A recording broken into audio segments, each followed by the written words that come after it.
Assalamualaikum warahmatullahi wabarakatuh. Perkenalkan, nama saya Ahmad Husaini dari Manajemen H.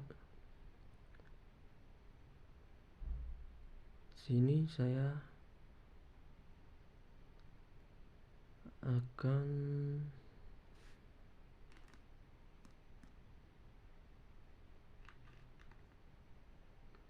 menjelaskan tugas template jurnal seminar MSDM yang judulnya Employee Involvement. Dari abstrak, penelitian ini bertujuan untuk menganalisis employee involvement, terutama fungsi employee involvement dan bentuk-bentuk employee involvement dalam manajemen sumber daya manusia di organisasi atau perusahaan. Metode penelitian yang digunakan adalah metode deskriptif kualitatif dengan pendekatan analisis grounded theory. Fungsi employee involvement yaitu meningkatkan kemungkinan keputusan yang baik, rencana yang lebih baik, atau koreksi lebih efektif, serta meningkatkan rasa memiliki dan tanggung jawab. Dapat diketahui juga bahwa ada beberapa bentuk employee involvement, diantaranya formal participative decision making, qualitative circle, quality of work life, case sharing, job research,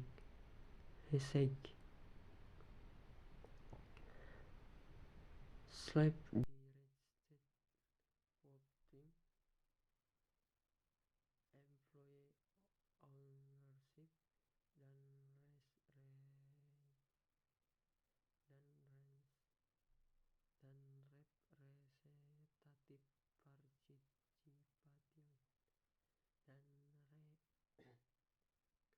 dan representative participation. Pendahuluan. Manajemen sumber daya manusia sangat penting dan menjadi fokus banyak organisasi dalam mencapai keunggulan kompetitif. Organisasi yang berhasil akan menitik beratkan pada sumber daya manusia guna menjalankan fungsinya dengan optimal, khususnya menghadapi dinamika perubahan lingkungan yang terjadi. Manajemen sumber daya manusia adalah proses mendayagunakan manusia sebagai tenaga kerja manusiawi agar potensi fisik dan psikis yang dimiliki berfungsi maksimal bagi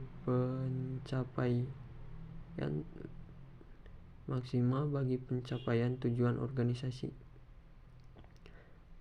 Dalam kurung H dari Nawawi 2011 halaman 42. Dinamika perubahan lingkungan sangat memerlukan adanya sistem manajemen yang efektif dan efisien. Artinya, dapat dengan mudah berubah atau menyesuaikan diri dan dapat mengakomodasikan setiap perubahan baik yang sedang dan telah terjadi. Dengan memberikan perhatian yang lebih dalam manajemen sumber daya manusia, suatu organisasi atau perusahaan akan semakin solid dalam menghadapi tantangan eksternal yang sulit diprediksi. Selain itu, penyelenggaraan organisasi secara efektif dan efisien akan menghasilkan kinerja organisasi yang baik pencapaian tujuan secara optimal, dan kinerja individu yang baik juga. Employee involvement adalah proses partisipasi yang menggunakan keseluruhan kemampuan pekerja dan desain untuk mencakup komitmen pekerja untuk kesuksesan organisasi. Lebih jauh, employee involvement dimengerti sebagai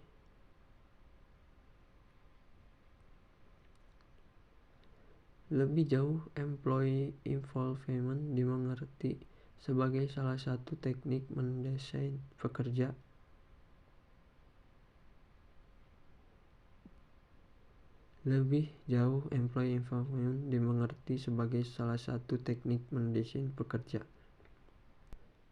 Metode penelitian. Metode yang digunakan dalam penelitian ini adalah metode deskriptif kumulatif.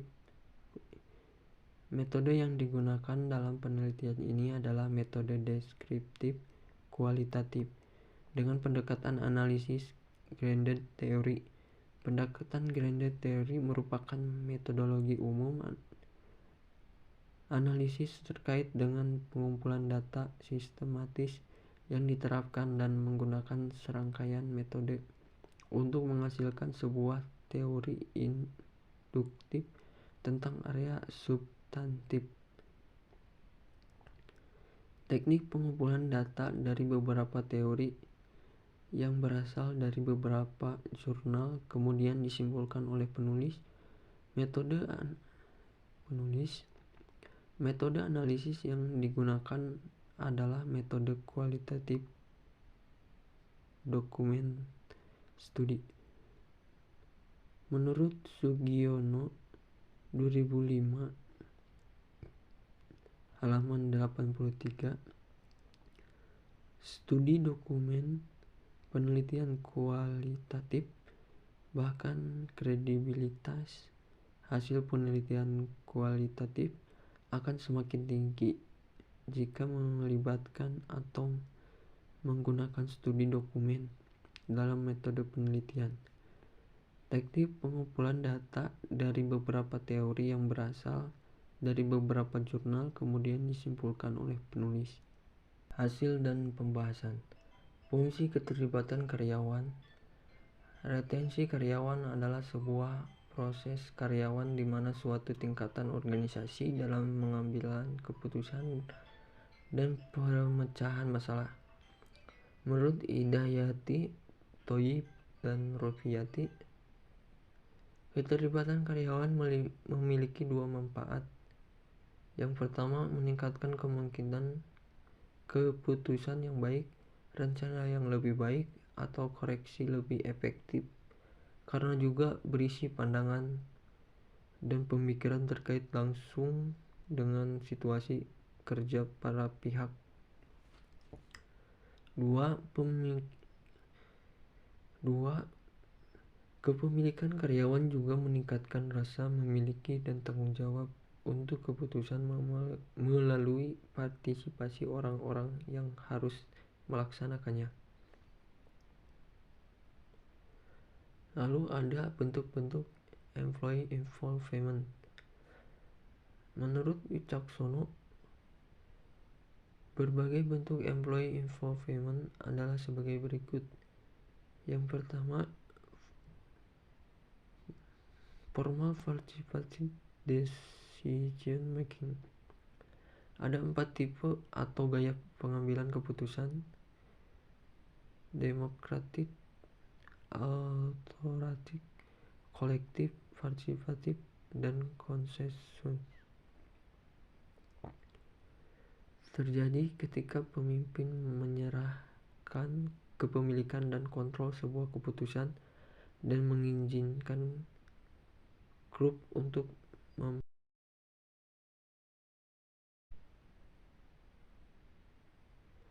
mayoritas memutuskan hasilnya.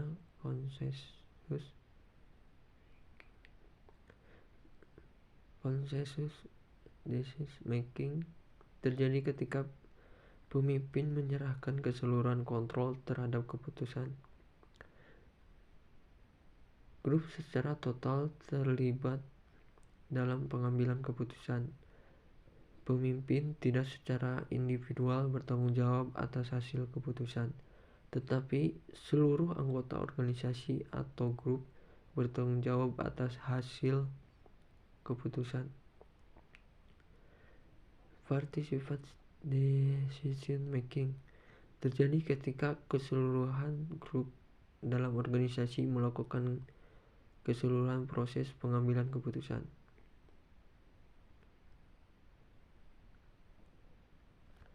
Lalu quality circle mirip dengan self-directed work team, kecuali terhadap ukuran dari pengaruh. Dengan kata lain, membuat saran untuk orang lain dalam pengambilan keputusan. Quality circle berbeda dengan self-directed team. Self-directed team membuat keputusan dan kemudian menjalankan keputusan tersebut. Quality circle untuk industri Jepang seperti pengambilan keputusan secara tim dengan menggunakan metode statistik untuk meneliti dan memutuskan solusi untuk mengatasi permasalahan. Di pihak lain, definisi di Amerika sangat mirip. Perbedaannya adalah quality circle di Amerika menitik beratkan pada fungsi tertentu seperti problem solving, team building, or quality control. Lalu quality of work life adalah suatu proses di mana organisasi merespon kebutuhan pekerja dengan membentuk mekanisme untuk mengizinkan pekerja berbagi dalam pembuatan keputusan mengenai desain pekerjaan dan lingkungannya. Quality of work life telah diakui sebagai pembangunan multidimensi. Kunci konsep ini adalah mencakup dan membahas termasuk keamanan pekerjaan, sistem reward yang lebih baik, gaji yang lebih besar, peluang untuk berkembang, partisipasi dalam grup, dan meningkatkan produktivitas organisasi. Lalu Gage Herring merujuk pada sistem insentif yang melibatkan sebuah grup pekerja pada usaha peningkatan produktivitas dan membagi hasil yang dicapai dengan grup berdasarkan keseluruhan peningkatan kinerja.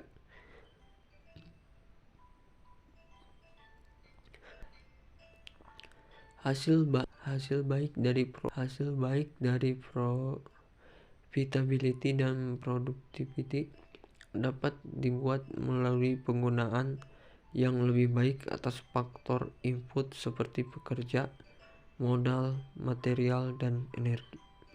Lalu job redesign adalah proses menentukan tugas dan proses kerja apa yang akan diberikan kepada pekerja. Job enrichment adalah perubahan job design yang memperbanyak pekerja pada kewenangan dalam merencanakan pekerjaannya, memutuskan apa yang harus dikerjakan, dan mempelajari skill baru yang membantu untuk berkembang. Idenya adalah seseorang yang dilibatkan dalam pemikiran kembali pekerjaannya dan apa isi, tentu ingin meningkatkan kompleksitas pekerjaannya. Lalu self-directed work team adalah grup fungsional dari pekerja, biasanya 8-15 orang, yang membantu tanggung jawab untuk unit tertentu di mana setiap anggota di training untuk melakukan tugasnya. Grup tersebut memiliki kewenangan merencanakan, mengimplementasikan, dan mengontrol semua proses kerja termasuk jadwal, kualitas, dan biaya. Lalu, employee ownership biasanya disebut work on firm, di mana pekerja memiliki dan mengatur bisnis. Pada terminologi employee involvement, tipe bisnis ini juga dikenal sebagai industrial cooperative. Terdapat juga definisi lain, yaitu 3 tipe employee ownership, yaitu direct ownership, di mana pekerja memiliki saham secara individu. Employee ownership plan terbentuk ketika perusahaan membuat benefit spesifik di mana pekerja mendapat saham atas benefit tersebut. Worker cooperative didefinisikan sebagai sebuah grup dari pekerja individu pada sebuah perusahaan yang memiliki dan menjalankan organisasi secara personal. Lalu, representative participation. Bentuk employee involvement berhubungan dengan tim yang meliputi seleksi dan pemilihan wakil dari semua tingkatan staf pada departemen, yang akan dipengaruhi oleh implementasi sistem baru, kebijakan, dan lain-lain. Managing by objective. Dengan pendekatan ini, intinya adalah mengatur tujuan di mana pekerja terlibat dalam mendemonstrasikan kemampuan untuk mencapai tujuan tersebut. Merujuk pada produktivitas sebagai pertimbangan lain, MBO didefinisikan sebagai 6 langkah proses interaktif dan interdependen. Identifikasi area produktivitas dan yang potensial. Level produktivitas yang diinginkan. Spesifikasi ukuran produktivitas. Mengembangkan rencana untuk mencapai tujuan. Kontrol waktu terhadap kemajuan proses. Evaluasi produktivitas yang dicapai. Lalu simpulan dari uraian pembahasan tersebut, maka dapat disimpulkan bahwa fungsi employee involvement yaitu meningkatkan kemungkinan keputusan yang baik, rencana yang lebih baik atau koreksi lebih efektif, serta meningkatkan rasa memiliki dan tanggung jawab. Dapat diketahui juga bahwa ada beberapa bentuk employee involvement, diantaranya formal participative decision making, quality circle, quality of work life, gain sharing, job reset, self-direct work team, employee ownership, dan representative participation. Sekian dari saya. Wassalamualaikum warahmatullahi wabarakatuh.